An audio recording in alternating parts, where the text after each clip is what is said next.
Hello student, welcome back. Student, आज जो हम पढ़ेंगे क्लास 12th स्टैंडर्ड के चैप्टर नंबर 8 के बारे में पढ़ेंगे। और हमको पता है स्टूडेंट कि हम बहुत सारे ऐसे टॉपिक है जो कि हमने कवर कर लिए हैं लेसन 8 में। तो स्टूडेंट, आज का जो टॉपिक है दैट इज इम्यूनिटी है।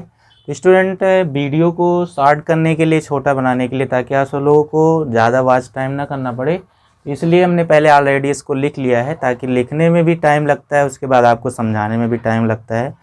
इसीलिए आपको इजीली बनाने के लिए मैंने ऑलरेडी आपको यहाँ पर इम्यूनिटी के सिस्टम को लिख लिया है। अब स्टूडेंट, हम इम्यूनिटी को समझेंगे कैसे क्या होती है, क्योंकि आप सुने हैं कि इम्यूनिटी इनकी लॉस हो गई, इनको कोरोना हो गया, इम्यूनिटी इनकी ये हो गई तो इनको ये बीमारी हो गई। तो स्टूडेंट, कहने का मतलब ये होता है कि इम्यूनिटी का लॉस होना ही आपकी क्या होती है, कोरोना होता है। अगर आपके अंदर इम्यूनिटी की क्षमता कम है, आपके अंदर प्रतिरक्षा कैपेसिटी कम है, तो इस तरीके से आपसे डिफरेंट टाइप्स के डिजीज हो सकते हैं, आपको बीमारियां हो सकती हैं। तो उसी के टॉपिक्स के बारे में आज हम पढ़ेंगे। तो स्टूडेंट, आपसे रिक्वेस्ट है कि वीडियो को अच्छे से वॉच करिए और अच्छे से समझिए, ताकि आपको इसका टॉपिक अच्छे से समझ में आए। तो स्टूडेंट, हमको पता है कि आज का जो टॉपिक है वो इम्यूनिटी है। इम्यूनिटी मतलब हिंदी में होता है प्रतिरक्षा। अब अगर क्वेश्चन ये पूछा जाए कि प्रतिरक्षा किसे कहते हैं, व्हाट इज इम्यूनिटी, क्या होती है, तो हमको पता है external factor to pathogen to protection our body.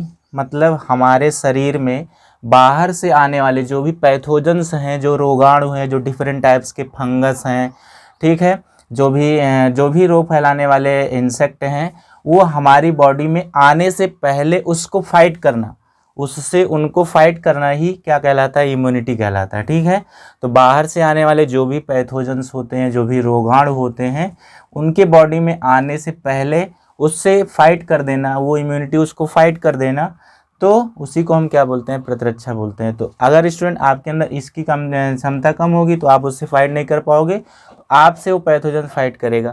तो इस तरीके से आपको ये पता होना चाहिए। तो स्टूडेंट, ये इम्यूनिटी होता है। तो ये क्या होती है, which is confined bye immune system. इससे क्या होता है कि आपका जो इम्यून सिस्टम होता है वो पूर्ण रूप से क्या होता है, कन्फाइंड होता है, जिससे हमारा जो इम्यून सिस्टम जो होता है, अगर पैथोजन्स की एंट्री लेने पर ये रोग होता है तो हमारा इम्यून सिस्टम भी डिस्टर्ब हो जाएगा, ख़राब हो जाएगा। तो इसको ठीक करने के लिए इम्यूनिटी का होना ज़रूरी होता है। That condition is called immunity. इसी को हम क्या बोलते हैं, प्रतिरक्षा बोलते हैं। अब देखिए, इस तरीके से confined by the immune system, इस तरीके से इसको कन्फाइंड करता है इम्यूनिटी।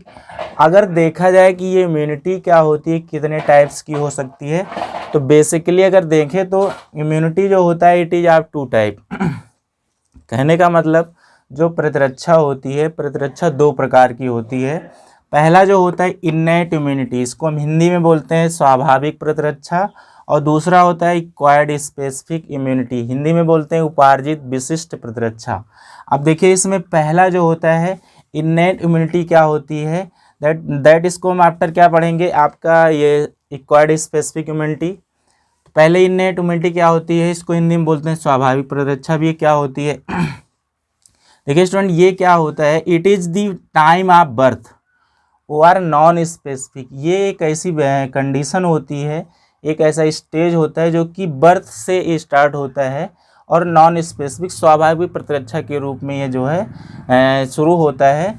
मीन्स अगर हमारे शरीर में वायरस, विषाणु, बैक्टीरिया, जीवाणु और फंगस, कवक अगर हमारी बॉडी में एंट्री लेता है, तो ये जो स्वाभाविक प्रतिरक्षा होती है, इन्नेट इम्यूनिटी जो होती है, ये उससे फाइट करती है, ये उससे हमको प्रोटेक्शन देती है, उससे हमको सुरक्षा प्रदान करती है, जिसको हम बोलते हैं इन्नेट इम्यूनिटी। अब दूसरा क्या होता है, एक्वायर्ड स्पेसिफिक इम्यूनिटी, इसको हम आफ्टर बाद में पढ़ेंगे। अब स्टूडेंट, ये क्या होता है कि इन्नेट इम्यूनिटी ये 4 प्रकार की होती है। ठीक है, physical barrier, physiological barrier, cellular barrier, ठीक है, साइटोकाइनिन बैरियर। तो इन सब चारों टॉपिक्स को कहने का मतलब इन्नेट इम्यूनिटी के टाइप्स को पढ़ने के बाद हम after that acquired specific immunity पढ़ेंगे। तो स्टूडेंट, आज हम आपको यहीं तक नोट्स दे रहे हैं, आपको यहाँ तक अच्छे समझना है। एनीवे, आपको डाउट है तो आप कमेंट कर सकते हैं। तो इसके बाद जब हम पढ़ेंगे तो इन्नेट इम्यूनिटी के टाइप्स को पढ़ेंगे, पहले चारों टाइप, फिर आफ्टर दैट इसको हम पढ़ेंगे। तो स्टूडेंट, आपसे रिक्वेस्ट है कि वीडियो को पहले वॉच करें, आफ्टर दैट कॉपी में आप इसको लिखें। Thank you class.